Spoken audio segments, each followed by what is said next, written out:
Welcome है आपका physics के इस लेक्चर में। बेसिकली ये लेक्चर उनके लिए है जो अभी जस्ट 10th पास करके आया है और कंपटीशन का तैयारी, दैट इज मेडिकल या इंजीनियरिंग के तैयारी के बारे में सोच रहे हैं।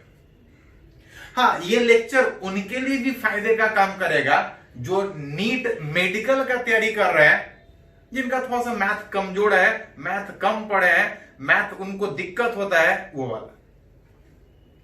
एक्चुअली हम लोग बात तो करना फिजिक्स का चाह रहे हैं,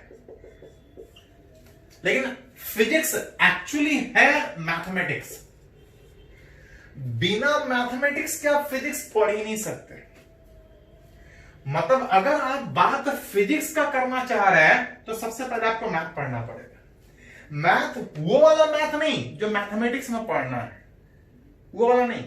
हाँ, वही वाला जो मैथमेटिक्स में पढ़ना है, लेकिन हम लोग अपने हिसाब से उसको फिजिक्स के हिसाब से पढ़ेंगे। जिनका मैथ लिए हैं, जो लोग इंजीनियरिंग का तैयारी कर रहे हैं, वो तो मैथ पढ़ेंगे लेकिन आगे पढ़ेंगे। लेकिन फिजिक्स में जब आप बात कीजिएगा तो शुरू से ही मैथमेटिक्स आपको जरूरत पड़ेगा। वो आप मैथ में सब डिटेल में पढ़िएगा,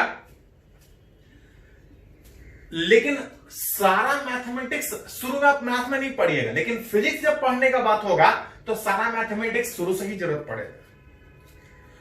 तो कंपटीशन में फिजिक्स का तैयारी करने के लिए, फिजिक्स पढ़ने के लिए आपको थोड़ा सा मैथ सीखना पड़ेगा। कुछ मैथ का टर्म जो आप मैथ, जिनका मैथ है वो डिटेल में पढ़ेंगे, लेकिन डिटेल में नहीं, थोड़ा थोड़ा मैथमेटिक्स का जो टर्म मैथ में पढ़िएगा, फिजिक्स में जरूरत पड़ने के कारण हम लोग स्टार्ट वहीं से करें। पढ़ना फिजिक्स है, पढ़ना फिजिक्स कंपटीशन के लिए चाह रहे हैं, तो बिना मैथमेटिक्स का हम लोग पढ़ नहीं पाएंगे। वही मैथ हम लोग पढ़ने का बात कर रहे हैं।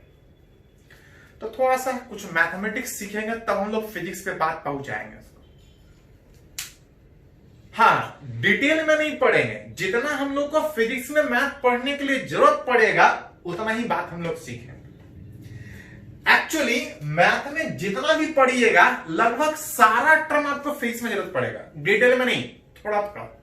तो जब मैथ में पढ़िएगा तो डिटेल में पढ़िएगा, लेकिन हम लोग थोड़ा थोड़ा जितना जरूरत है उसको अपने हिसाब से निकाल के, फिजिक्स के हिसाब से निकाल के मैथ पढ़ें। स्टार्ट करेंगे ट्रिग्नोमेट्री। जो मैथ में पढ़ना है, जो ऑलरेडी आप लोग 9th में पढ़ चुके हैं, उसी को थोड़ा सा डिटेल में, जितना हमको फिजिक्स में जरूरत पड़ेगा उतना पढ़ने का कोशिश करें। याद कीजिए ट्रिग्नोमेट्री में sine theta, cos theta, tan theta ये सब पढ़े थे। उसमें जो एक टर्म आया था, जो आप पढ़ते आ रहे हैं 10 से, एंगल, या इसको प्लेन एंगल भी बोलते हैं। जो sine theta, cos theta, tan theta जो सब टर्म यूज होता है, उसमें जो थीटा यूज होता है वो जनरली एंगल का बात करते हैं। वो एंगल क्या है, कहां से डिफाइन होगा, किस तरह से डिफाइन है, ये 10th में पढ़े हैं। थोड़ा सा एक करके वहीं से स्टार्ट करते हैं। याद कीजिए, एंगल मतलब था कि एक प्लेन में एक सरफेस पे जब आप किसी एक जगह से जब आप किसी दूसरे जगह पे इसके सरकमफ्रेंस पे, उस सर्किल के सरकमफ्रेंस पे अगर एक जगह से दूसरे जगह जाते हैं, तो एक जगह से जो दूसरे जगह गए, कितना दूर गए, आप चाहे तो लेंथ से बता सकते कि इतना डिस्टेंस कवर किए। किसके ऊपर? सर्किल के ऊपर, उस सर्किल के उस सर्कुलर आर्क के ऊपर। एक तरीका कि किसी सर्किल में एक जगह से दूसरे जगह कितना डिस्टेंस कवर किए, आप सीधा उसको डिस्टेंस से बताइए। आप उसी को एक और तरीके से कि यहां से यहां तक कितना दूर गए, डिस्टेंस से तो बता ही सकते हैं। एक और तरीके से उसको बताते हैं कि कितने एंगल से घूमे हैं उस सर्किल के ऊपर। और इस प्लेन में उस सर्किल के ऊपर कितने एंगल में घूमे हैं, उसी को बोलते हैं प्लेन एंगल, जो 10th में थोड़ा सा डेफिनेशन पढ़ना था। और याद कीजिए इसका डिफिनेशन भी था कि इस प्लेन एंगल थीटा का जो वैल्यू होता है, इस प्लेन एंगल थीटा का जो वैल्यू होता है is equal to L by R होता है। याद कीजिए थोड़ा सा, जहां से इस एल को बोलते हैं आर्क लेंथ, ये जो आर है वो इस सर्किल का रेडियस कहलाता है। कि किसी सर्किल के ऊपर एक जगह से जो दूसरे जगह जो आर्क लेंथ कवर कर रहे हैं उसके टर्म में तो बता ही सकते हैं कि कितना डिस्प्लेस किए। आप एक और तरीके से उस डिस्टेंस को बताते हैं कि कितने एंगल से आप मूव किए। इस सरफेस पे, इस प्लेन में एक जगह से दूसरी जगह तक जाने में कितने एंगल से मूव किए, आप चाहें तो उसको एंगल से भी रिप्रेजेंट कर सकते हैं। एंड द थीटा बराबर विच एल बाई आर, जिसका यूनिट अगर बात कीजिएगा तो याद कीजिए इसका यूनिट रेडियन होता है। हाँ, इसका यूनिट रेडियन तब होता है जब इसको आप मीटर में लेते हैं, रेडियस भी मीटर में लेते हैं। एक और इसका हम लोग प्रैक्टिकल यूनिट जो पढ़े भी हैं आप लोग, कि आप मन करें तो उसके एंगल को तो रेडियन में लिख ही सकते हैं, उसके एंगल को आप डिग्री में भी लिखते हैं। जहां से याद कीजिए ये भी पढ़े हैं कि 180 डिग्री बराबर कितना होता है, पाई रेडियन। मतलब अगर कहीं एंगल अगर डिग्री में लिखा है तो जरूरत पड़े तो रेडियन में लिख सकते हैं, अगर कहीं रेडियन में लिखा है तो जरूरत पड़े तो उस एंगल को डिग्री में भी लिख सकते हैं। कब कहां लिखेंगे बात करेंगे, अभी दोनों सीखते हैं। बहुत बार खाली रेडियन लिखा जाता है, बहुत बार मन करे तो रेडियन भी लिखा जाता है, डिग्री भी लिखा जाता है। कब क्या लिखा जाता है हम लोग एक करके बात करेंगे आगे, पहले दोनों यूज करते हैं। ये रिलेशन आप ऑलरेडी 10th में भी सीखे हैं कि 180 डिग्री बराबर पाई रेडियन, जिसको कन्वर्ट कीजिएगा तो 1 डिग्री बराबर पाई बटा 180 रेडियन, या उल्टा 1 रेडियन बराबर यहां से कन्वर्ट कीजिएगा तो 180 by 180 divide by pi degree. मतलब डिग्री में दिया है तो रेडियन में कन्वर्ट कर सकते हैं, और रेडियन में दिया है तो डिग्री में कन्वर्ट कर सकते हैं। जैसे कुछ एग्जांपल भी साथ साथ बात करते हैं कि अगर डिग्री में दिया है रेडियन में लिख सकते हैं, 1 डिग्री दिया है तो उसको पाई बटा 180 लिख सकते हैं। अगर 60 डिग्री दिया तो कुछ नहीं, 1 डिग्री बराबर पाई बटा 180 रेडियन, तो 60 डिग्री वाले देखना है तो कुछ नहीं, मल्टीप्लाई कर दीजिए 60 इंटू पाई बटा 180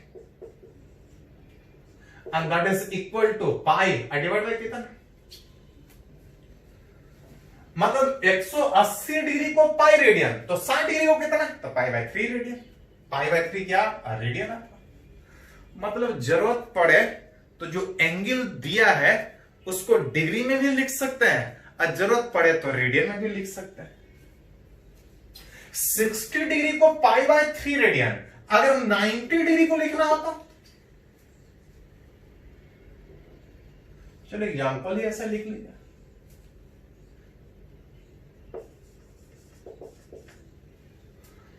अगर 90 डिग्री दिया तो कुछ नहीं, जैसे 1 डिग्री पाई बटा 180 तो 90 डिग्री कितना, तो 1 डिग्री कितना, तो 90 डिग्री कितना, तो 10 मल्टीप्लाई कर दीजिए, दैट इज इक्वल टू कितना, तो पाई बाय 2 रेडियन। अगर 45 डिग्री लिखना हो तो कोई दिक्कत नहीं, 45 इंटू पाई बटा 180 दैट इज इक्वल टू पाई बटा 4। उसी तरह से उल्टा डिग्री में दिया है तो रेडियन में कन्वर्ट कर सकते हैं, अगर रेडियन में दिया है तो डिग्री में कन्वर्ट कर सकते हैं। जैसे अगर कोई एंगल अगर आपको दे दे 2 पाई बाय 3 रेडियन, तो पाई रेडियन को हटा के अगर डिग्री में लिखेगा तो 180 डिग्री लिख सकते हैं। बेचस 2 पाई बाय 3 रेडियन को हटा के अगर डिग्री में लिखिएगा तो पाई रेडियन बराबर 180 डिग्री, तो यहां से थीटा बराबर कितना, तो 360 बाय 3 दैट इक्वल टू कितना। अगर आपको एंगल अगर 4π/3 अगर रेडियन लिखा जाए तो जरूरत पड़े तो उसको भी लिख सकते हैं।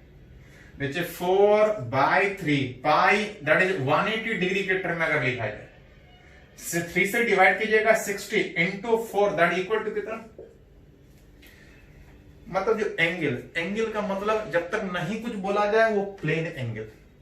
प्लेन एंगल का मतलब कि एक प्लेन में कितने एंगल से घूम रहा है, एक सतह पे एक प्लेन में कितने एंगल से घूम रहा है, एक प्लेन में कितने एंगल से घूम रहा है, that is called as plane angle, जिसका वैल्यू जरूरत पड़े तो इस तरह से निकाल सकते हैं। अगर सर्किल के ऊपर कितना लेंथ गया अगर ये पता हो, उस सर्किल का रेडियस पता हो, तो जो एंगल होगा यहां से निकाल सकते हैं। कुछ और भी तरीका है उस एंगल का रिलेट करने के लिए, पहले इसको एक एक करके नोट कर लीजिए तो आगे हम लोग बढ़ते हैं।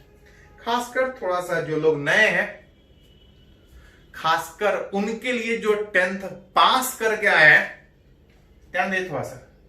फिजिक्स में स्टार्टिंग में दिक्कत होता है, दिक्कत फिजिक्स के कारण नहीं होता है, दिक्कत होता है कि उस फिजिक्स में मैथ होता है। मतलब बिना मैथमेटिक्स का फिजिक्स पढ़ ही नहीं सकते हैं। खासकर जो लोग मेडिकल का तैयारी करने का सोच रहे हैं, मैथ उनको पढ़ने का मौका नहीं मिलता है, तो उनके दिमाग पे अलग से एक बोझ होता है कि ये पढ़ना फिजिक्स और पढ़ मैथ रहे। एक्चुअली बिना मैथ के फिजिक्स पढ़ ही नहीं सकते। और ऐसा नहीं कि बहुत ज्यादा मैथमेटिक्स जरूरत पड़ता है, मैथमेटिक्स जरूरत पड़ता है फिजिक्स को पढ़ने के लिए, लेकिन छोटा छोटा, और जितना हम पढ़ा रहे हैं उतना सफिशिएंट है, उसको अलग से कुछ बुक पढ़ने का जरूरत नहीं है। हाँ, जिनका मैथ है वो डिटेल में खूब फैल के पढ़े, वो मैथ में जब पढ़िएगा, ये मैथ वाले सर पढ़ाएंगे आपको। अगर बात फिजिक्स का करें तो जितना हम मैथमेटिक्स पढ़ा रहे हैं उतना काफी है आपको फिजिक्स पढ़ने के लिए। जितना जरूरत पड़ेगा सारा पढ़ाएंगे, बस जितना पढ़ाते जाए उसको थोड़ा सा नोट भी करते जाइए कि समझने में थोड़ा सा आसान हो। तो पहले इसको लिखिए तो आगे हम लोग कंटिन्यू करते हैं। पहले इसको नोट कीजिए। तो बात कर रहे हैं कुछ मैथमेटिकल टर्म, मैथ नहीं, कुछ मैथमेटिकल टर्म जो फिजिक्स में पढ़ने की जरूरत पड़ेगा, क्या क्या जरूरत पड़ेगा, किस तरह से फिजिक्स में जरूरत पड़ेगा, उसके बारे में बात कर रहे हैं। स्टार्ट किए थे एंगल से। प्लेन एंगल मतलब एक प्लेन में एक जगह से दूसरे जगह तक जो जा रहे थे उसको एंगल के टर्म में कैसे लिखेंगे, उसी से रिलेटेड एक न्यूमेरिकल थोड़ा सा बात करते हैं। इस तरह से एग्जांपल शायद आप 10th में भी किए हैं। बोल रहा है कि man moves a length of 8 metre. बोल रहा है एक आदमी, एक मैन 8 मीटर लेंथ कवर कर रहा है। लेंथ 8 मीटर कहां पे? तो ऑन अ सर्कुलर पाथ। बोल रहा है कि कोई मैन किसी सर्कुलर पाथ के ऊपर किसी एक जगह से दूसरे जगह जाने के ड्यूरेशन में कितना लेंथ कवर करता है? तो बोल रहा है 8 मीटर लेंथ कवर करता है। कहां पे? एक सर्किल के ऊपर एक जगह से दूसरे जगह तक जाने में कवर करता है। उस सर्किल का रेडियस कितना? 4 मीटर। अब तब हमसे पूछा जा रहा है कि find the angle through which he moves. पूछा जा रहा है कि कितने एंगल से वो मूव किया। दिया डिस्टेंस से कितना मूव किया है, अब पूछ रहा एंगल से कितना मूव करेगा। एज जो एंगल जितने से पार्टिकल मूव करेगा, लेकिन एक चीज और ध्यान दीजिएगा, ये थीटा बराबर जो L/R था ये हर जगह वैलिड नहीं है। ये थीटा बराबर L/R तब वैलिड है जब आप एक प्लेन, एक सतह पे कुछ एंगल से मूव करते हैं। अगर आप इधर उधर कहीं भागिएगा तो ये एंगल वहां से नहीं निकाल पाइएगा। ये तभी वैलिड है जब एक सतह पे एक सर्किल के ऊपर मूव कीजिएगा, एक प्लेन में, दैट इज 2 डायमेंशन, एक सरफेस के ऊपर मूव कीजिएगा। हाँ, ये क्वेश्चन सर्किल में जब तक नहीं कुछ बोला जाए, एक ही प्लेन में बात करेंगे, इधर उधर भागने का बात नहीं करेंगे। बोल रहा है इस सर्किल में एक जगह से दूसरे जगह तक जाने में कितने एंगल से मूव किया। थीटा बराबर L/R। इस L का वैल्यू, इस R का value 8/4 that is equal to कितना? दो, दो क्या डिग्री तो नहीं, ध्यान रखिएगा। तो जब आप कैलकुलेशन करते हैं, सीधा सीधा एंगल कैलकुलेशन करते हैं, तो जो कैलकुलेशन में जो यूनिट होता है एंगल का वो रेडियन होता है। ये जो एंगल आया वो 2 रेडियन में आया।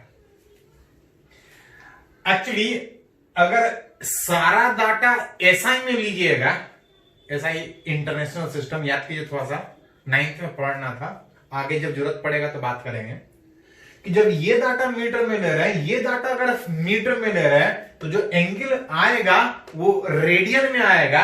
हाँ, जब तक नहीं कुछ बोला जाए एंगल रेडियन में ही लिखेंगे, लेकिन बहुत बार एंगल को हम लोग डिग्री में भी लिखते हैं, जो हम लोग सीखे थे इससे पहले, जहां पे सीखे थे कि 180 डिग्री बराबर कितना, तो पाई रेडियन। 180 डिग्री और पाई रेडियन, तो 1 रेडियन बराबर कितना, 180 बटा पाई। 180 बाई पाई क्या, डिग्री। 1 रेडियन बराबर 180 बाई पाई।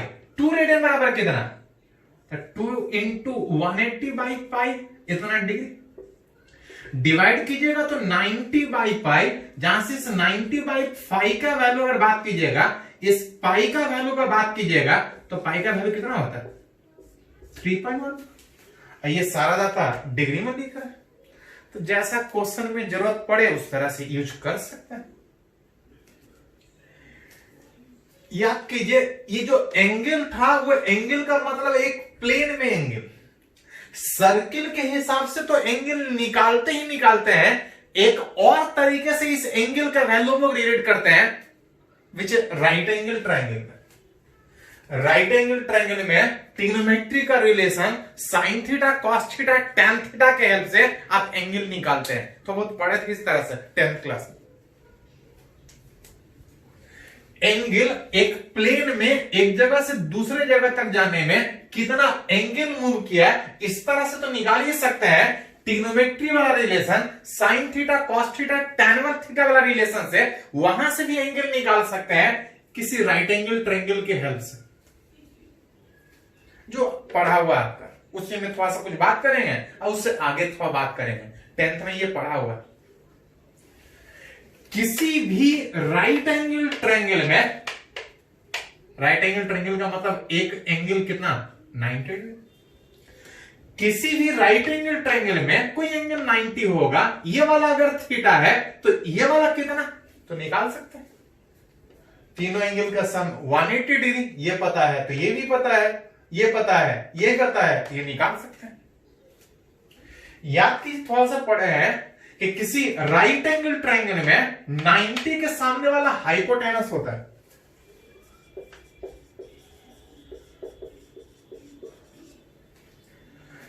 एंगल के सामने वाला अगर बात कीजिएगा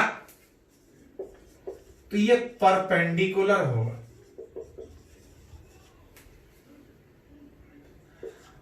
और एंगल के बगल वाला ये वाला विच इज बेस कहलाता है। ये सब पढ़ा हुआ आप लोग।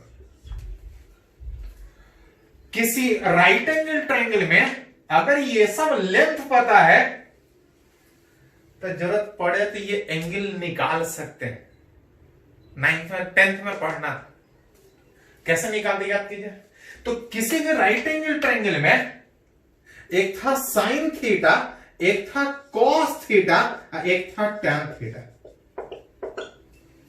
याद कीजिए साइन थीटा कितना था। किसी भी राइट एंगल ट्रायंगल में sine theta p by H. इसको उल्टा करके लिखना चाहते, याद कीजिए थोड़ा सा। साइन थीटा और 1 बाई कोसेक थीटा, मतलब साइन थीटा पता है तो कोसेक थीटा पता है, कोसेक थीटा पता है तो साइन थीटा पता है। Sine theta perpendicular by hypotenuse. अगर कॉस थीटा बात करें तो कॉस थीटा था base by hypotenuse. Cos theta का उल्टा क्या था, 1 बाई सेक थीटा।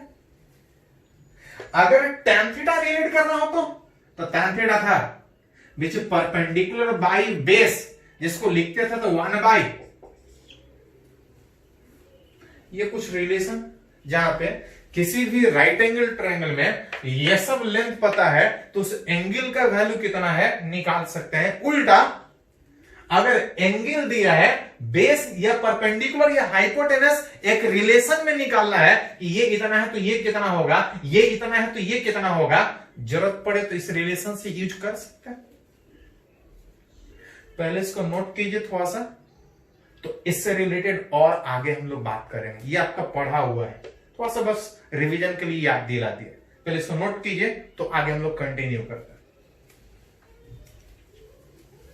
तो किसी भी राइट एंगल ट्रायंगल में जरूरत पड़े तो परपेंडिकुलर बेस हाइपोटेनस पता है तो एंगल निकाल सकते हैं। उल्टा एंगल पता है, परपेंडिकुलर बेस हाइपोटेनस कितना होगा निकाल सकते हैं। साथ साथ याद कीजिए कुछ रिलेशन भी आप लोग पढ़े थे कि perpendicular square plus base square बराबर कितना, तो हाइपोटेनस स्क्वायर।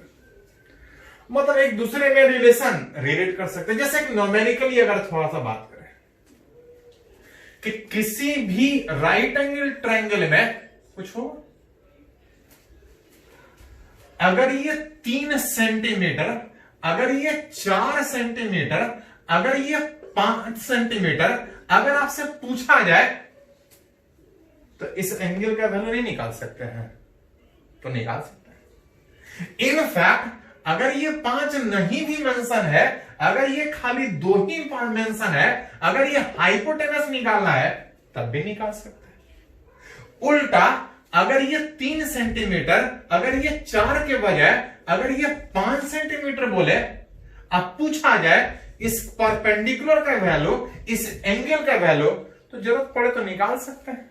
कैसा निकालेंगे, तो in a right angle triangle, in a right angle triangle अगर बात करें, अगर एंगल के सामने वाला परपेंडिकुलर था, 90 के सामने वाला हाइपोटेनस, ये वाला बेस, अगर तीनों में रिलेशन अगर बात करें तो as T square plus B square बराबर एच स्क्वायर में बेस पता है एंगल के बगल वाला, 90 के सामने वाला हाइपोटेनस पता है, अगर ये परपेंडिकुलर निकालना है तो P बराबर निकाल सकते हैं। P बराबर यहां से अरेंज कीजिएगा तो under root H square plus minus B square hypotenuse square minus base square is equal to, यहां से निकाल सकते। ये तो निकाल ही सकते, इसे तो 10th क्लास में ऑलरेडी पढ़ चुके, इसमें ज्यादा कुछ तो था नहीं। हाँ, अगर आपसे पूछा जाए कि ये एंगल निकालना है तो निकाल सकते हैं। हाँ, कैसे निकालेंगे, किसी भी राइट एंगल ट्रायंगल में बेस पता हो और अगर हाइपोटेनस पता हो, बेस और हाइपोटेनस में रिलेशन क्या था, तो एज cos थीटा बराबर बेस बाय हाइपोटेनस। बेस 3 है, हाइपोटेनस 5 है, cos थीटा, उस एंगल का वैल्यू जरूरत पड़े तो निकाल सकते हैं। cos थीटा बराबर इतना, तो इसका वैल्यू कितना है, तो याद कीजिए आप कुछ वैल्यू पढ़े थे, जैसे अगर 1/2 रहता, अगर रहता है 3/5, अगर 1/2 रहता तो cos 60 डिग्री होता है। कुछ पढ़े थे, बात करेंगे इसका। अगर पता रहता तो बैठा देते, नहीं पता है तो अभी इतना ही छोड़ते। आगे सीखेंगे कि अगर cos थीटा अगर इस तरह से अगर वैल्यू आ जाए तो इस एंगल का वैल्यू कितना होगा, कैसे निकालेंगे, वो आगे हम लोग कंटिन्यू करेंगे। मतलब किसी भी राइट एंगल ट्रायंगल में लेंथ पता है तो एंगल निकाल सकते हैं। उल्टा अगर एंगल दे दिया जाए तो उस साइड वाले लेंथ का वैल्यू कितना है निकाल सकते हैं। जैसे एक और एग्जांपल बात करते हैं, इसी पे अगर एक और एग्जांपल अगर बात करें, बोला जा रहा है in a right angle triangle, in a right angle triangle, अगर किसी 90 डिग्री वाले ट्रायंगल में अगर ये एंगल 90 दिया है, अगर ये वाला एंगल अगर 30 डिग्री दिया है, 90 के सामने वाला अगर हाइपोटेनस अगर 20 मीटर है, तो पूछा जा रहा है इस परपेंडिकुलर का वैल्यू और इस बेस का वैल्यू कितना।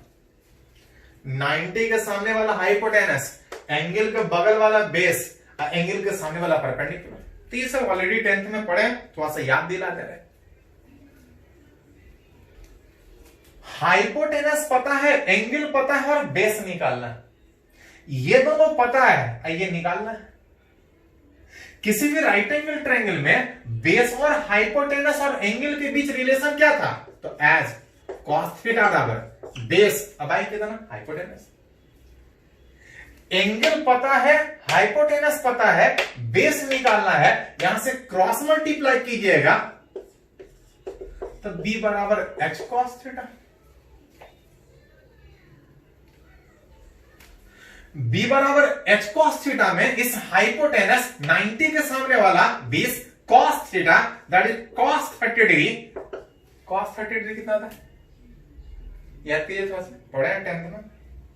cos 30 है √3/2। कुछ याद कीजिए, कुछ आगे हम लोग कंटिन्यू करें, थोड़ा सा पढ़ना था इस तरह से।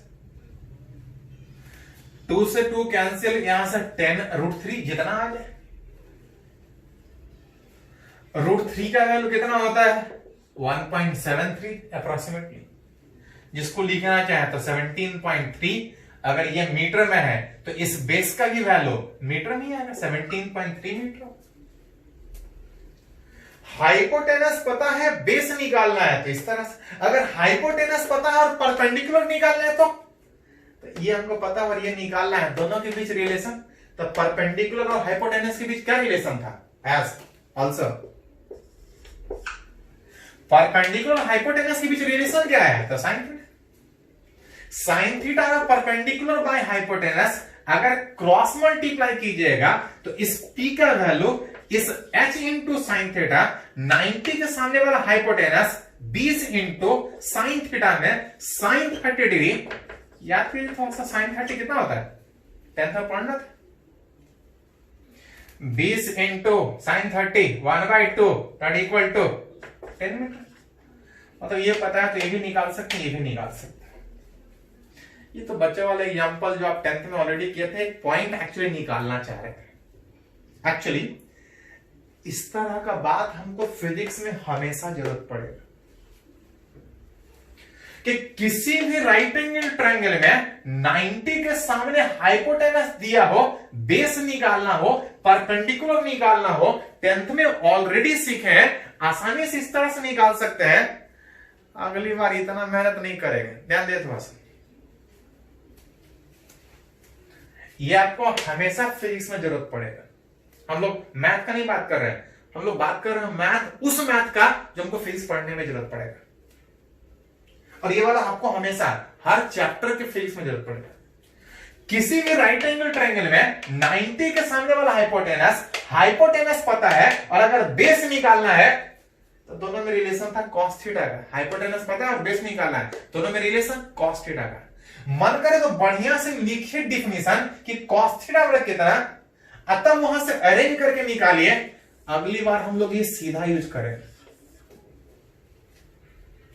कि 90 के सामने वाला हाइपोटेनस पता है, बेस निकालना है, बेस के तरफ रिलेशन cos थीटा का था, हाइपोटेनस पता है, बेस कितना होगा दैट इज इक्वल टू सीधा h cos थीटा। ये h पता था, h cos थीटा।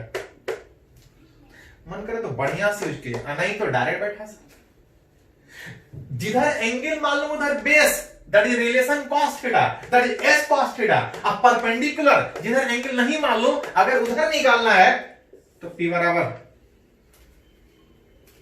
मन करे तो बढ़िया से लिखो कि sin थीटा बराबर p/h, वहां से निकालो कि p बराबर क्या, नहीं तो अगली बार सीधा कि 90 के सामने वाला हाइपोटेनस जिधर एंगल मालूम उधर base that is cos theta, b बराबर h cos थीटा, अब परपेंडिकुलर में p बराबर h sin थीटा।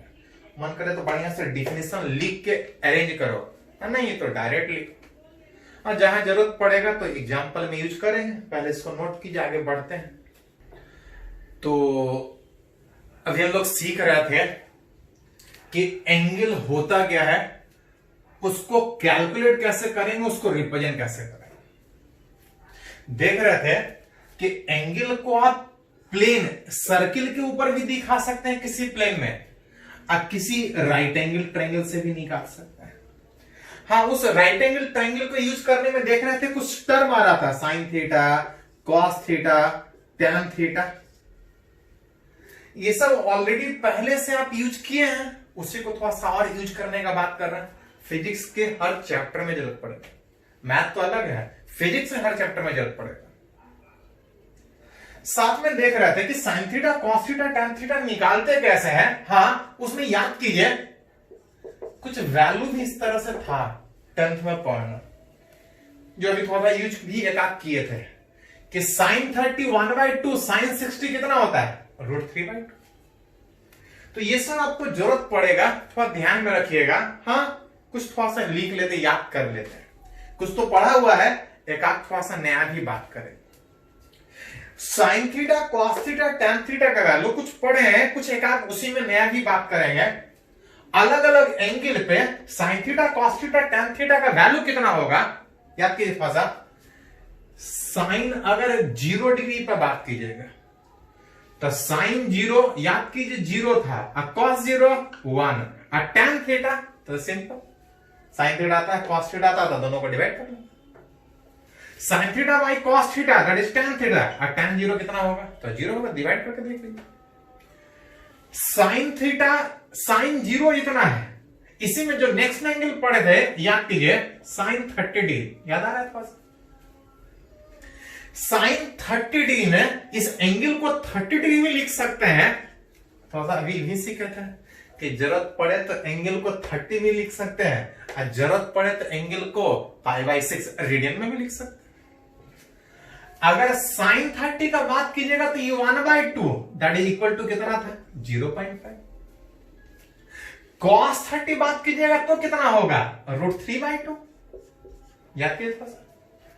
√3 का बात कीजिएगा तो 1.73, और डिवाइड बाय 2 अगर लिखिएगा, दोनों को डिवाइड करके, तो 0.865 के आसपास कुछ है, सोल्व कर सकते। साइन थीटा इतना, कॉस थीटा इतना, दोनों को डिवाइड करेंगे तो टैन थीटा, टैन 30 कितना, डिवाइड कीजिए, 2 कैंसिल हो जाएगा, √3। नेक्स्ट वैल्यू कितना, तो 10th में पढ़े थे 0 के बाद 30 और 30 के बाद 45 डिग्री। लेकिन एक और डाटा फिजिक्स में हमको हमेशा जरूरत पड़ेगा, विच इज 37 डिग्री। फिजिक्स में हमेशा आपको जरूरत पड़ेगा। एक्चुअली इसका कैलकुलेशन साइन और कॉस दोनों में आसानी से होता है। जैसे याद कीजिए साइन 30 0.5 है, कॉस 30 तो थोड़ा डेसिमल में आ रहा है, थोड़ा कॉम्प्लेक्स आ रहा है। फिजिक्स में एक्चुअली आपसे फिजिक्स पूछा जाता है, कैलकुलेशन लेंथी नहीं किया जाता है। हाँ, फिजिक्स लेंथी करेगा, कैलकुलेशन लेंथी नहीं करेगा। तो जनरली एंगल फिजिक्स में 30 यूज होने के बजाय जनरली 37 यूज होगा। और अगर साइन 37 अगर बात कीजिएगा तो साइन 37 3/5 दैट इक्वल टू 0.6 होता है। साइन 37 3/5 जिसको अगर लिखना चाहे तो 0.6 लिख सकते। अगर cos 37 लिखिएगा तो 4/5 दैट इक्वल टू 0.8 आपका। इसमें भी थोड़ा डेसिमल में सिंपल फॉर्म में है, इसमें भी डेसिमल में सिंपल फॉर्म में है। तो जनरली एंगल फिजिक्स में 37 डिग्री होता है। और अगर साइन और कॉस पता है तो डिवाइड कर लीजिए, tan theta that is sin theta by cos theta, 5 cancel, ये आ जाएगा 3/5।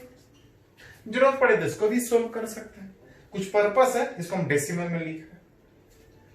नेक्स्ट एंगल याद कीजिए 10th में सीखे थे 45 डिग्री, जिसको जरूरत पड़े तो π/4 भी लिख सकते हैं, पाई का वैल्यू 180। साइन 45 अगर बात कीजिएगा तो 1/√2, cos 45 बात कीजिएगा 1/√2, tan थीटा बात कीजिएगा कितना था 1। 1/√2 को हटा के लिखना चाहे तो 2/√2 लिख सकते हैं। √2 से ऊपर मल्टीप्लाई कर दीजिए और √2 से नीचे, 2/√2 नहीं, √2/2, √2 से ऊपर नीचे बना देते। √2 होता है 1.414। आप 1.414/2 कीजिएगा तो 0.0707 लिख सकते हो, उस तरह जरूरत पड़े। नेक्स्ट वैल्यू याद कीजिए, 10th में सीखे थे 45 के बाद 60 डिग्री, लेकिन एक्चुअली फिजिक्स में एक और एंगल जरूरत पड़ता है 53 डिग्री, एक 37 और एक 53 डिग्री। थोड़ा सा दो नया है, ये सब तो आप पहले से ही पढ़े हैं, लेकिन दो नया है, उस तरह से आपको हमेशा जरूरत पड़ेगा। साइन 53 डिग्री अगर बात कीजिएगा तो साइन 53 डिग्री 4/5 दैट इज 0.8 आपका होता है। साइन 53 डिग्री 4/5 और कॉस 53 डिग्री 0.6 होता है। ये सब कुछ रटना पड़ेगा। हाँ, वैल्यू कहां से आया तो ज्योमेट्री से निकाला जाएगा कि अगर ये दे दे ये दे दे ये दे दे तो एंगल कितना है, उस एंगल का वैल्यू कैसे निकालेंगे, कितना होगा तो वहां से निकाल सकते हैं। साइन थीटा पता है, कॉस थीटा पता है, तो tan कितना, tan 53 डिग्री कितना, तो दोनों को डिवाइड कर दीजिए, विच इज 4/3 1.3 निकाल सकते हैं इस तरह से। इस नेक्स्ट एंगल अगर बात कीजिएगा तो 60 डिग्री, जिसको अगर रेडियन में लिखिएगा तो पाई मतलब 180 था, पाई मतलब 180 था, डिवाइड बाई 3 दैट इज 60। इस 60 डिग्री को हटा के पाई/3, जो कि कितना आएगा, साइन 60 का वैल्यू याद कीजिए, पढ़े हैं √3/2। √3/2 निकाले थे, इसको सोल्व कीजिएगा तो 0.865 आएगा। cos 60 डिग्री लिखिएगा 1/2 दैट इज 0.5। अगर दोनों को डिवाइड कीजिएगा tan थीटा, तो ये डिवाइड कीजिए, 2 से 2 कैंसिल, √3 बचेगा 1.73। एक लास्ट याद कीजिए थोड़ा सा, 90 डिग्री पे आप 10th में पढ़े थे, यहां भी आपको फेस में जरूरत पड़ेगा। साइन 90 1 होता है, cos 90 0 होता है, tan 90 दोनों को डिवाइड कीजिएगा 1/0, याद कीजिए थोड़ा सा। एक्चुअली 1/0 इंफिनिटी लिखते हैं। इंफिनिटी समझ में आता है क्या है? इंफिनिटी क्या है याद पता है आपको? इंफिनिटी का मतलब क्या है? तो इसको थोड़ा सा प्रैक्टिकल से समझते हैं। एक्चुअली इंफिनिटी कोई टर्म नहीं है, इंफिनिटी एक कंपैरिजन है। जैसे आप अगर छत पे अगर खड़े होकर बाहर देखिए, कुछ लोगों का कमजोर होता है, कुछ लोगों का तेज भी होता है। कितना भी तेज आपको आप लोग घर पे छत पे अगर दिखेगा तो 2-3 किलोमीटर तक दिखेगा। 2-3 किलोमीटर तक आप बता सकते हैं कि कोई कुछ है, कुछ आ रहा है, कुछ जा रहा है। लेकिन अगर उससे ज्यादा दूर होगा तो आपको दिखना बंद हो जाएगा, या दिखेगा धुंधला टाइप का, पता नहीं चलेगा। याद कीजिए आप लोग उससे क्या बोलते हैं, 2-3 किलोमीटर दिख रहा होता तो बोलते वहां पे है, लेकिन अगर उससे दूर है, नहीं दिख रहा है, मतलब बहुत दूर है। हम लोग बोलते हैं कि जब दिखना बंद हो जाए, बहुत दूर है, अब बहुत दूर को ही इंफिनिटी बोला गया। इंफिनिटी मतलब कुछ नहीं, एक कंपैरिजन। जहां से आप काउंटिंग छोड़ दें, जहां से काउंटिंग छोड़ दें, बहुत ज्यादा काउंट होना स्टार्ट हो जाए, तो उसको बोलते हैं इंफिनिटी। जैसे अगर 1 में 1 से डिवाइड करते कितना आता है, 1। अगर इसको घटाइएगा तो ये बढ़ेगा, अगर इसको और घटाइएगा तो ये और बढ़ेगा, इसको और घटाइएगा तो ये और बढ़ेगा, और घटाइएगा तो और बढ़ेगा। अब घटाते घटाते 0 कर दें तो ये बढ़ते बढ़ते इतना ज्यादा होगा, बहुत हो गया, उसको लिखने का जरूरत नहीं है। अब उसी को बोलते हैं समथिंग बाय 0, कि इसको डिवाइड करेंगे इतना ज्यादा मिलेगा कि उसको लिख नहीं सकते हैं। एक कंपैरिजन कि इससे बहुत ज्यादा मिलेगा, इसको डिवाइड कीजिएगा, बहुत ज्यादा मिलेगा, दैट इज इंफिनिटी। इंफिनिटी कोई टर्म नहीं है, इंफिनिटी एक कंपैरिजन है। एक और एग्जांपल बोलते हैं। अगर आपको कोई अगर 1 केजी गोल्ड सोना अगर दे दे तो खुश होइएगा यार, बहुत खुश होइए। अगर कोई 1 केजी गोल्ड देने के बजाय अगर 1 टन 1000 किलो गोल्ड दे दे तो चलो सर क्या उसके बाद कुछ करना है, आराम से सोएंगे बैठ कर। 1000 केजी गोल्ड दे दे तो आप चैन के नींद सोएंगे, उसको कुछ करने की जरूरत नहीं है, आराम से बैठेंगे फैल के, कुछ करेंगे नहीं, सोएंगे आराम से। तो उसी को बोलते हैं इन्फिनिटी। 1000 केजी अगर आपको कोई गेहूं देता, 1000 केजी अगर चावल देता, ठीक है खुश होते, लेकिन इतना नहीं। लेकिन 1000 केजी गोल्ड दे रहा है, मतलब फैलने को तैयार है, कुछ करने की जरूरत नहीं। उसी को बोलते हैं इन्फिनिटी। कि अगर इमेजिन से बहुत ज्यादा अगर हो जाए, जो आप प्रैक्टिकली सोच रहे थे उससे बहुत ज्यादा हो जाए, तो काउंट करना छोड़ दीजिए, बहुत हो गया, अब इससे ज्यादा नहीं चाहिए सर, इतना ही काफी है। उसी को बोलते हैं इन्फिनिटी। इन्फिनिटी कोई टर्म नहीं है, इन्फिनिटी एक कंपैरिजन है कि किसी के कंपेयर में अगर कोई चीज बहुत ज्यादा है तो उसको हम इन्फिनिटी से लिखते हैं, रिप्रेजेंट करते हैं, कोई टर्म नहीं है। जब काउंटिंग छोड़ देते हैं, बहुत ज्यादा हो गया, उसी को इन्फिनिटी बोलते हैं। आगे जहां जरूरत पड़ेगा तो और डिटेल में बात करेंगे, अभी इस तरह से। एक्चुअली ये वैल्यू तो बहुत सारा याद था, 1-2 ही नया है, कुछ और भी आगे हम लोग बात करना चाह रहे हैं। ये तो एंगल याद रखना ही पड़ेगा, लेकिन कुछ पॉइंट भी है, जैसे याद कीजिए थोड़ा सा, यहां पे देखिए थोड़ा सा, विथ इंक्रीज ऑफ एंगल, आप देखिए थोड़ा सा, with increase of angle theta, angle बढ़ा रहे हैं फ्रॉम 0 से 90 डिग्री। जब एंगल बढ़ा रहे हैं 0 से 90 तक, साइन थीटा बढ़ रहा है कि घट रहा है? एंगल बढ़ने से साइन थीटा बढ़ रहा है कि घट रहा है? तो देख सकते हैं, साइन 0 था, साइन 30 0.5, साइन 37 0.6, इस तरह से वैल्यू बढ़ते जा रहे हैं। मतलब जैसे जैसे एंगल बढ़ाएंगे, साइन थीटा का वैल्यू लगातार बढ़ेगा, इंक्रीज करेगा, बढ़ेगा। अगर कॉस थीटा का वैल्यू बात करें तो साइन थीटा का वैल्यू बढ़ रहा है, लेकिन कॉस थीटा का वैल्यू बढ़ने के वजह देख सकते हैं, 1 था 0.86, 0.8, घटते जा रहा है। मतलब अगर कोई बोले तो बोल सकते हैं कि साइन थीटा एंगल बढ़ने से साइन थीटा बढ़ता है, कॉस थीटा घटेगा। अगर टैन थीटा का बात करें, टैन थीटा का बात करें तो देख सकते हैं टैन थीटा ये इंक्रीज कर रहा है।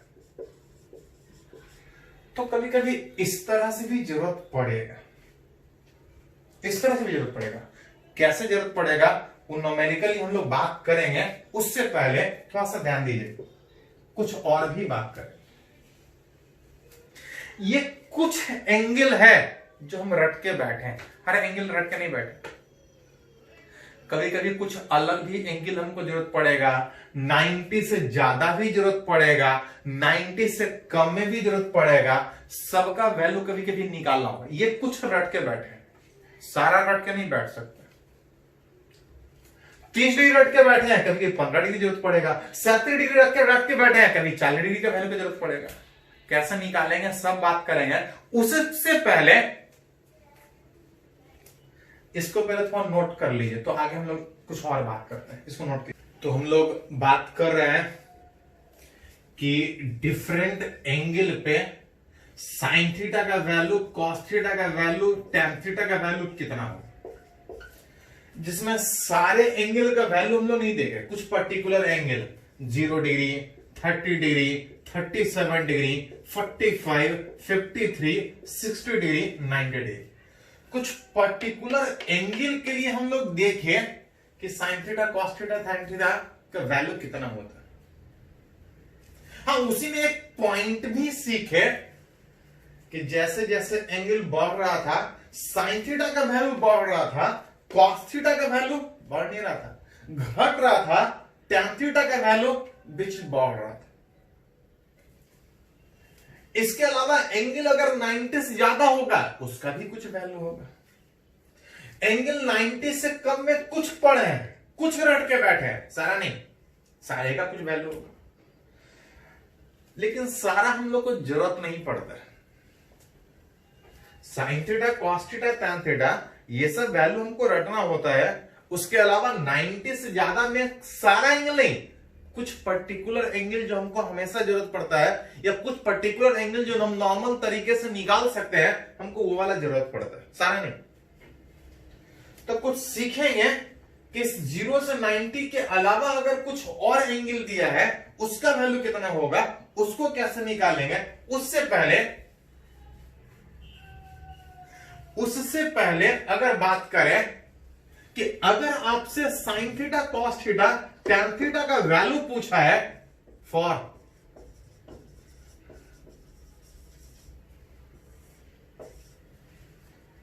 उसी sine theta, cos theta, tan theta का वैल्यू जो कुछ पर्टिकुलर एंगल के लिए पड़े थे, लेकिन कभी कभी जरूरत हमको पड़ेगा कि जो एंगल है बहुत छोटा है। बहुत छोटा का मतलब यहां पे हम लोग जो बात करते हैं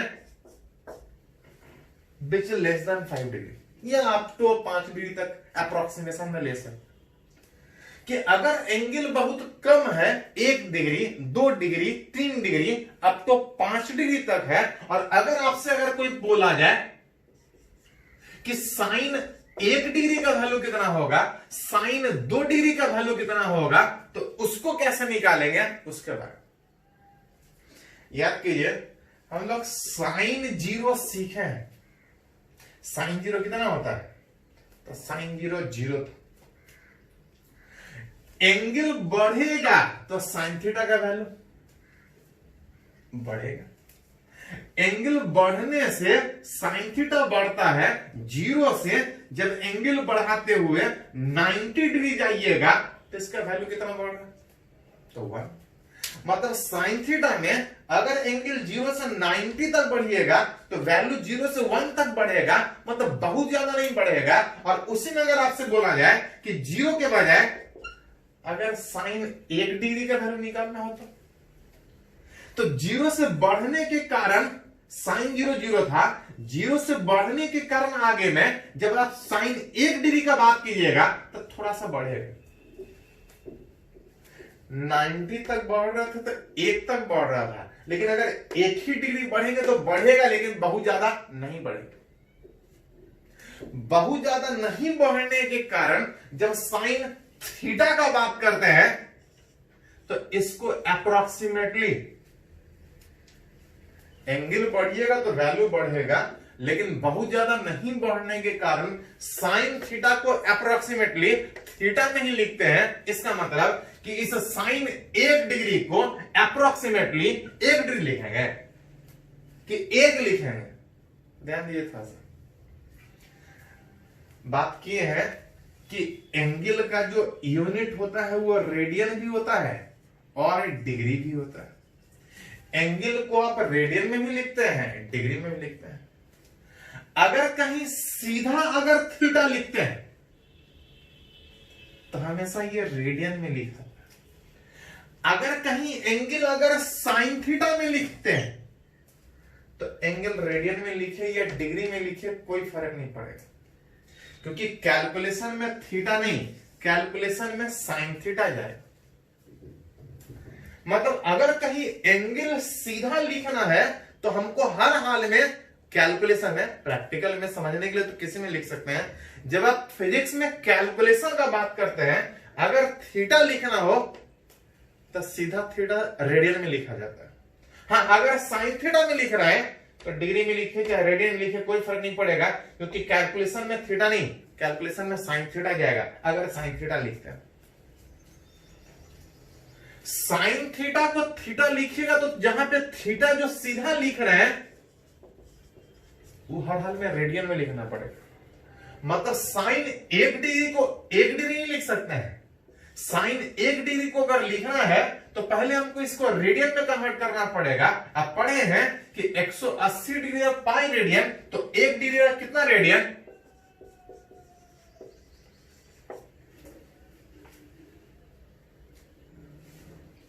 साइन 1 डिग्री को हटा के पाई बटा 180 रेडियन। और अब ये एंगल बहुत छोटा होने के कारण वैल्यू बढ़ रहा है, लेकिन बहुत ज्यादा नहीं बढ़ने के कारण इसको अप्रोक्सीमेटली साइन थीटा को थीटा लिखते हैं। साइन थीटा को थीटा लिखने के कारण अगर इसको लिखिएगा तो अप्रोक्सीमेटली इसका वैल्यू पाई बटा 180 होगा, जहां पे पाई का वैल्यू, तो न्यूमेरिकल वैल्यू पाई का वैल्यू कितना था 3.14 डिवाइड बाय 180। इस तरह से आपको फेस ऑफ कैलकुलेशन जरूरत पड़ेगा। साइन थीटा कॉस थीटा सब पढ़ा है 10th में, अब थोड़ा थोड़ा नए तरीके से क्या क्या फेस में जरूरत पड़ेगा उसका बात कर रहे।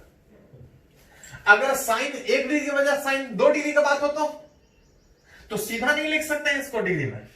हाँ, लिखना चाहते हैं तो इसको रेडियन में कन्वर्ट करना पड़ेगा, विच इज 2 इंटू पाई बटा 180 रेडियन। ये रेडियन में कन्वर्ट हुआ, और जब इसका वैल्यू लिखिएगा एंगल बहुत छोटा 5 डिग्री से कम होने के कारण सीधा इसको लिख सकते हैं, जहां पर पाई का वैल्यू 3.14 है,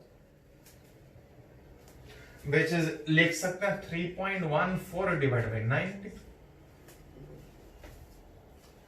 ये तब था जब साइन थीटा का बात था। अगर साइन थीटा का बजाय अगर कॉस थीटा लिखा रहेगा तो थोड़ा सा साइन के बजाय अब कॉस थीटा पे बात करते हैं। याद कीजिए कॉस 0 कितना होता है 1, कॉस 0 1। जैसे जैसे एंगल बढ़ रहा था कॉस थीटा का वैल्यू घट रहा था, अब घटते घटते, तो जब एंगल बढ़ते बढ़ते 0 से 90 हो रहा था, वैल्यू घटते घटते 1 से 0 हो जा रहा था। मतलब एंगल बढ़ने से साइन थीटा तो बढ़ रहा था, लेकिन जो कॉस थीटा था वो घट रहा था।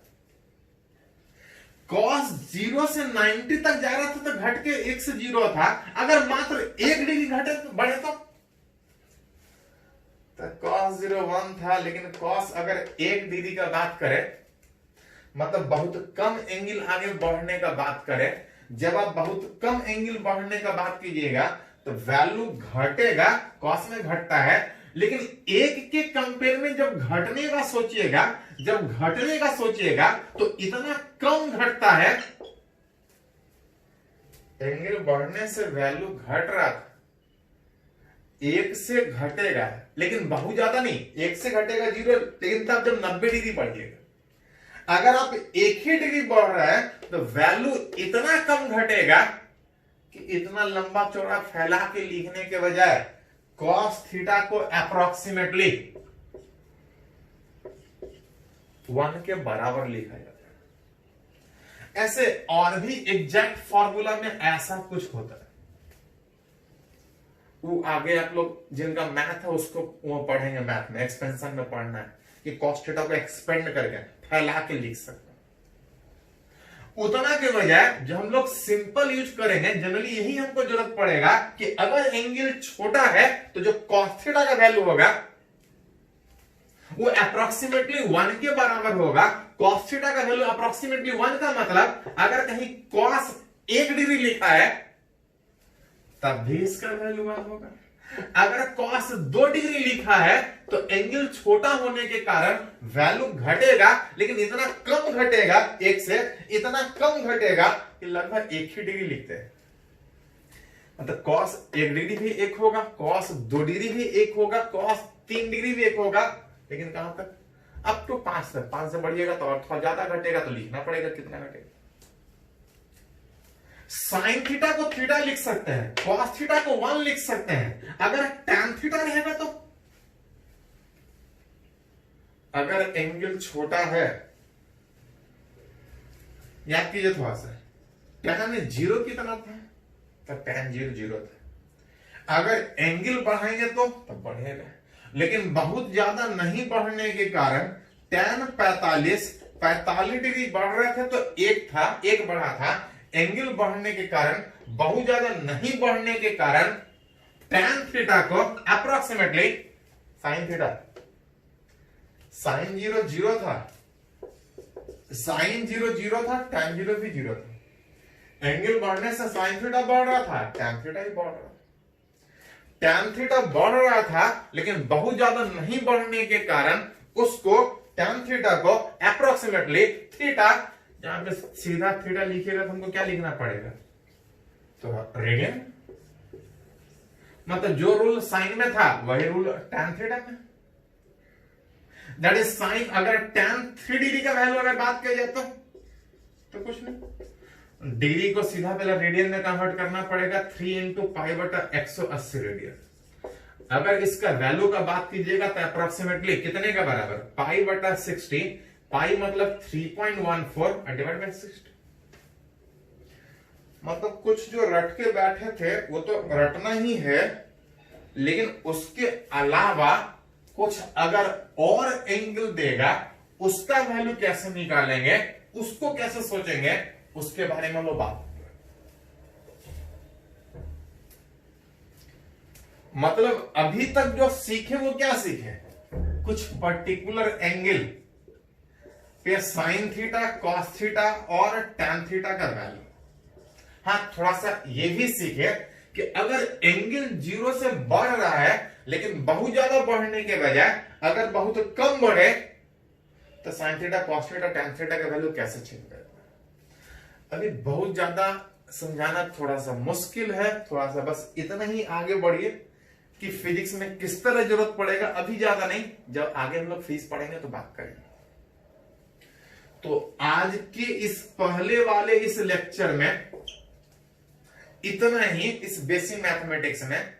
अगले वाले लेक्चर में हम लोग बात करेंगे कि अगर एंगल 90 से ज्यादा हो, 120 हो, 150 हो, अगर हमसे पूछा जाए कि साइन 120 कितना होगा, कॉस 150 कितना होगा, उसका वैल्यू कैसे निकालेंगे, तो इसके अगले वाले लेक्चर में हम लोग बात करेंगे। आज इतना ही, इसको नोट कर लीजिए, इसको नोट कर लीजिए, इसके बाकी अगले वाला लेक्चर में आप देखिएगा। ध्यान रखिएगा, खासकर जो लोग जस्ट 10th पास करके आए हैं, थोड़ा सा माहौल अलग होगा।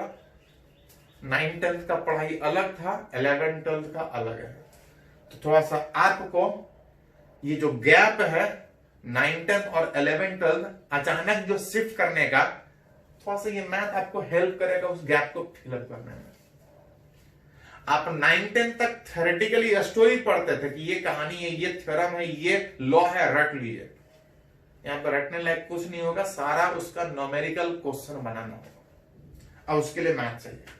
तो जहां जितना जरूरत पड़ेगा हम लोग बात करेंगे, इसको नोट कर लीजिए, बाकी नेक्स्ट वाले लेक्चर में।